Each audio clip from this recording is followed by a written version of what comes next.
اگر چاہتے ہیں کہ کوئی ایسا عمل ہو جو رونگٹے کھڑے کر دینے والا عمل ہو، رونگٹے کھڑے کر دینے والا عمل ہو،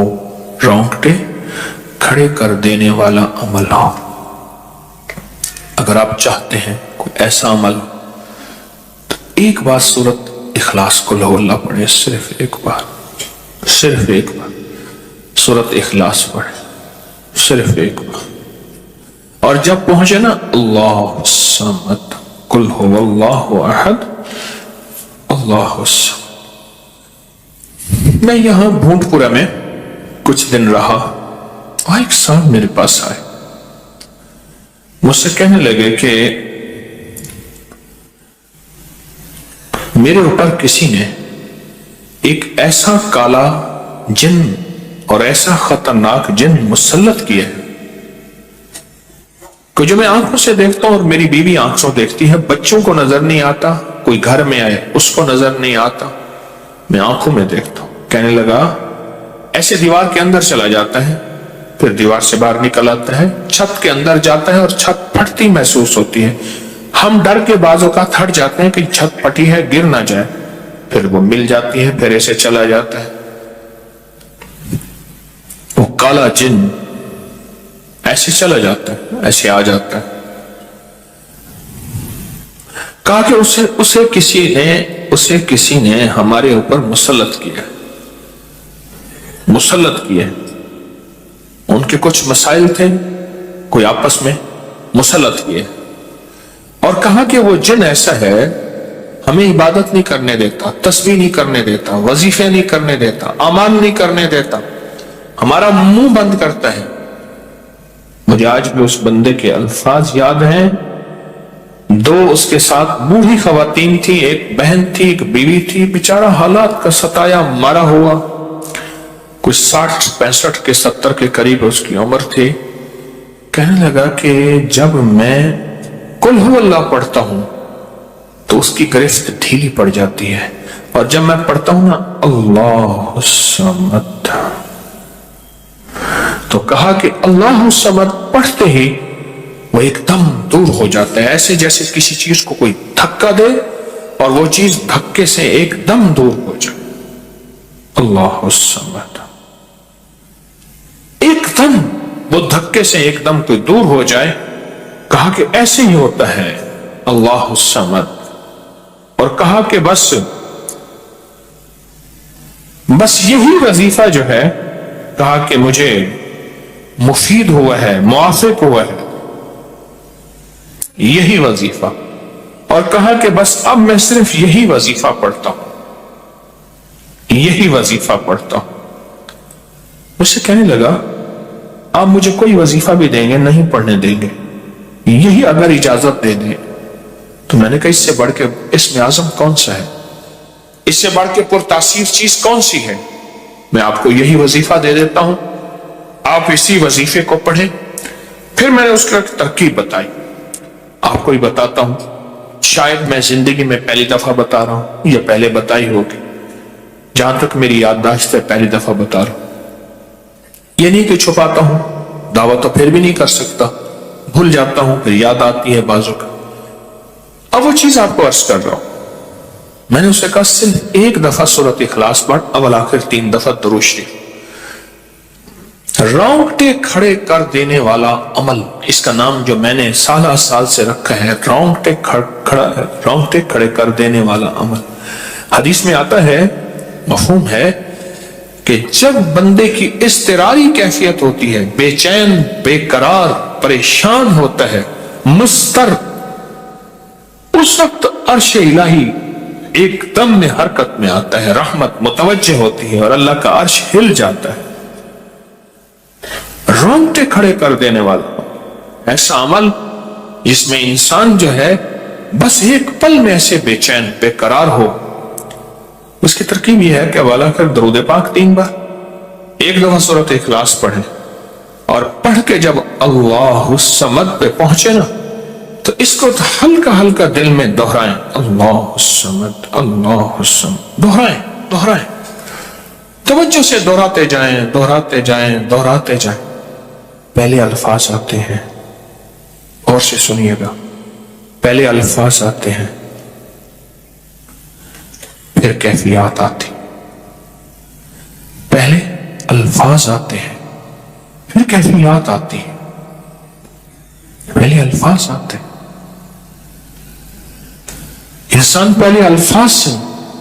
بچہ نا، بچے کو، اسی بچے کو آپ ایسے لوگوں میں، بچے کو ایسے لوگوں کے ساتھ پلنے کے لیے جو بول نہیں سکتے، بچہ کبھی نہیں بولے گا، وہ کرے گا، کرے گا، بول نہیں سکے گا، کیونکہ بچہ الفاظ چنتا ہے پھر وہ الفاظ بولتا ہے، پہلے الفاظ ہوتے ہیں۔ کسی نے پوچھا، حضرت میرا دل ذکر نہیں کرتا، بس زبان سے کرتا ہوں۔ کہا مبارک ہو، اللہ نے جسم کے ایک حصے زبان کو قبول کر لیا ہے، اس کو نہ چھوڑنا، ایک وقت آئے گا دل بھی قبول ہو جائے گا، ایک وقت آئے گا دل بھی قبول ہو جائے گا۔ اس زبان والے ذکر کو نہ چھوڑنا، ایک وقت آئے گا دل بھی قبول ہو جائے گا، اس کو نہ چھوڑ، اس کو نہ چھوڑ، حقیقت کہہ رہا ہوں۔ میں نے اس سے کہا کہ ایک ایسا کام کر، تنہائی میں بیٹھ، اور تنہائی میں بیٹھ کے نا، بس صرف تو ہو، اللہ ہو، بندہ ہو، تنہائی میں بیٹھ، اور تنہائی میں بیٹھ کر، تنہائی میں بیٹھ کر آپ نے ذکر کرنا، تنہائی میں بیٹھ کر آپ نے ذکر کرنا، تنہائی میں بیٹھ کر، اور اللہ الصمد کی ضربیں لگانی ہے دل پہ، دل پہ، دل پہ۔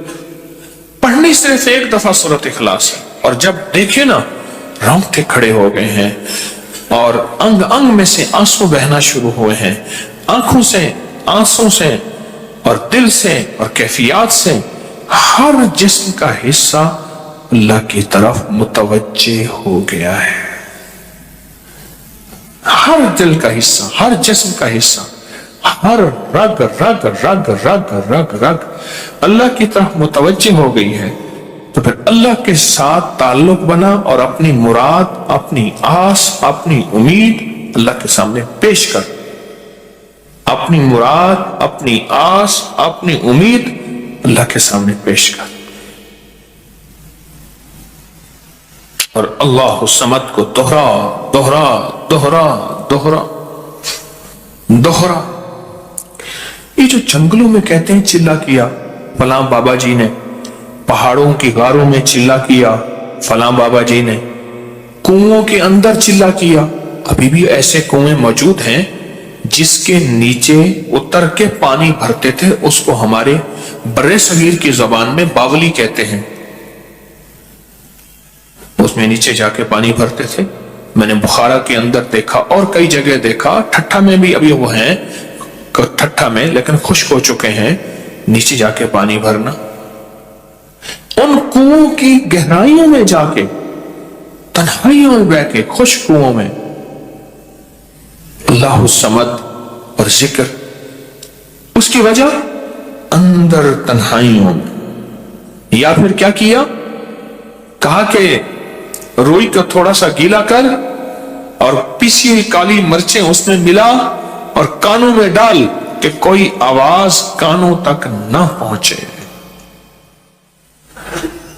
میری اماں رحمت اللہ علیہ کے پاس طوطا تھا، تو اس طوطے کو کلمہ پڑھاتی تھی، رات کو پڑھا پڑھا کے نا اس کے کانوں پہ موم لگا دیتی تھی، میں نے خود دیکھا، کانوں پہ موم لگا دیتی تھی کہ ساری رات اس کے کانوں میں، ساری رات اس کے کانوں میں اور کوئی آواز نہ جائے، جاگ رہے، اور کوئی آواز نہ جائے۔ اچھا ایسا کرتے رہے کرتے رہے، میں نے خود دیکھا کچھ عرصے کے بعد اس نے کلمہ پڑھنا شروع کر دیا۔ ایسے ہی ہم اگر مشق کریں، جانور کی مشق ہو جائے تو اس کو کلمہ زبان پہ آ جاتا ہے۔ اگر ہم کبھی بھی کسی جنگل ویرانے میں، کبھی گھر کی تنہائیوں میں، کبھی کہیں بھی ایک دفعہ سورۃ قل ہو اللہ پڑھیں اور ایک دفعہ سورۃ اخلاص پڑھیں، اور ایک دفعہ سورۃ اخلاص پڑھیں، لیکن اللہ الصمد کو بہت زیادہ دوہرا۔ اصل میں اللہ میں نقطہ نہیں، صمد میں نقطہ نہیں۔ یہ حروف صمامت ہیں، یہ بے نقطہ حروف ہیں، اور ان بے نقطہ حروف میں بہت طاقت بھی ہے، بہت تاثیر بھی ہے، بہت کمال بھی ہے۔ اللہم اغفر لی ولوالدی وللمؤمنین والمؤمنات والمسلمین والمسلمات۔ اب اس وظیفے کو اٹھائیں، اس میں ذرا چنیں کہ بے نقطہ حروف کتنے ہیں۔ آپ کو حیرت ہوگی، اور آپ کو حیرت ہوگی کہ اچھا یہ کیا ہے۔ جو طبیب کامل ہو جاتا ہے نا، یاد رکھیے گا، جو حکیم پختہ کار ہو جاتا ہے، جو ڈاکٹر پختہ ہو جاتا ہے، وہ کسی کا نسخہ دیکھتے ہی نا ایک پل میں دوائیں دیکھتا ہے اور دوائیں پڑھتا ہے، کہتا ہے بس اس میں تھوڑی سی تبدیلی کر دیں باقی ٹھیک ہے، یا کہتے ہیں نہیں تبدیلی نہ کریں یہی ٹھیک ہے۔